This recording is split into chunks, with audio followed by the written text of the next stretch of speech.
George Gotlieb was born on the 16th of January 1929 in Biscaya, Hungary, a 30.46 square mile suburb of Budapest, about the size of New York City.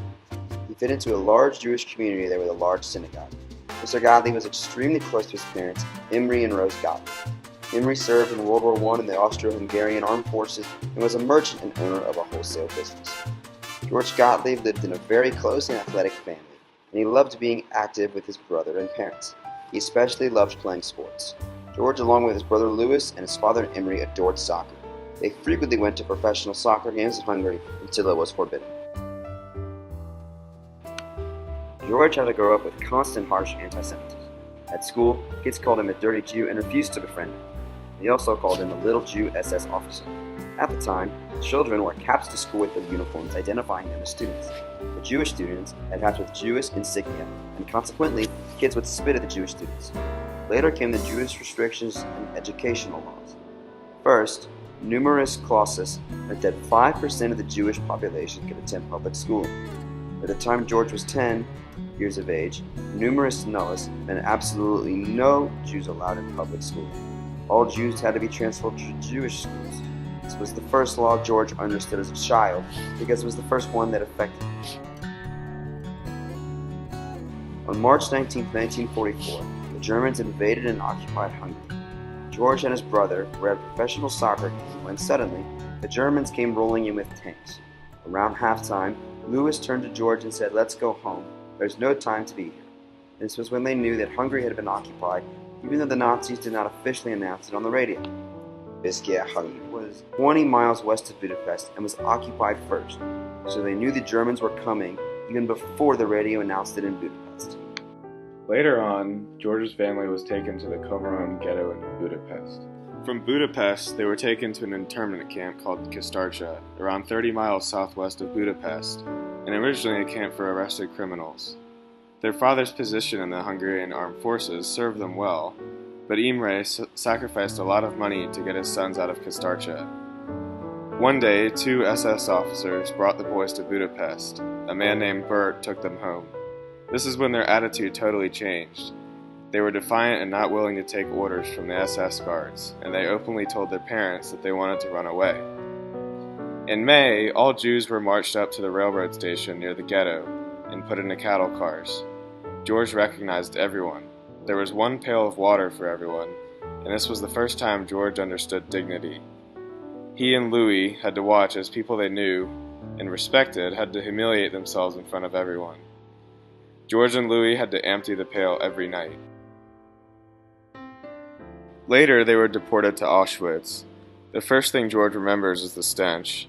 He states, "We were packed like sardines, where we could not move at all." When the Jews got off, they were intimidated by German shepherds, and it was the first time they saw people in striped uniforms. 3 German officers stood at the head of the line, and the one in the middle was Dr. Mengele. All Mengele did was ask if you were a twin and point you in the direction with his thumb. That thumb decided life and death. If it went to his right, you went straight to the gas chambers. To the left, you would survive and have to work. Right away, many of George's family members were sent to the gas chambers. George and his brother went to the barracks. They were then forced to undress and have their heads shaven. Personal belongings were taken away, and even gold teeth were pulled out with a pair of pliers. George got a number, B67159, with a yellow star, identifying him as a Jew. The B meant Birkenau. George and Louis were transported to Braunschweig, where the work was miserable. Consistently, they had to work outside and had no shelter. Then the cold months came, making it even worse. George states that he had witnessed an SS guard feeding the dogs potato peels. Because of his hunger, he was so tempted that he ran and picked up a bowl of potato peels. His brother was following and screaming at him, but George was too desperate to eat. After taking a handful, the SS guard hit him 3 times in the back, breaking his vertebrae. When bombs were getting closer and closer, the Nazis decided to empty Braunschweig. They moved everyone to Ravensbrück on what George considers a death march. If you fell far behind the group or you could not handle the marching, you were shot with a gun. They marched day and night while the Nazis rode in trucks, motorcycles, and cars. The march lasted 2 weeks before arriving at Ravensbrück. They were only there for a week but had absolutely nothing to do. They did have shelters though, which was an advantage. The prisoners were forced to march again to New Brandenburg, where George and Louis stayed for a week. At this point, George had head and stomach typhoid, along with dysentery. He shares a vague memory of piles of bodies stacked up to 8 feet. At that point, he looked like a typical concentration camp prisoner. It was as if he was a walking skeleton. One day, while lying in the middle of the courtyard, George watched as the SS guards appeared to be gathering the prisoners in good shape. He then had to watch as the selected prisoners were gunned down by machine guns. His brother, Louis, was killed right before his eyes by the Nazis.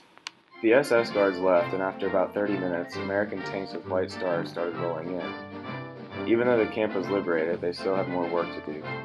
The remaining prisoners were in such terrible condition that they could die from even eating a sandwich.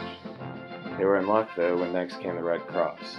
They examined George. He weighed 70 pounds.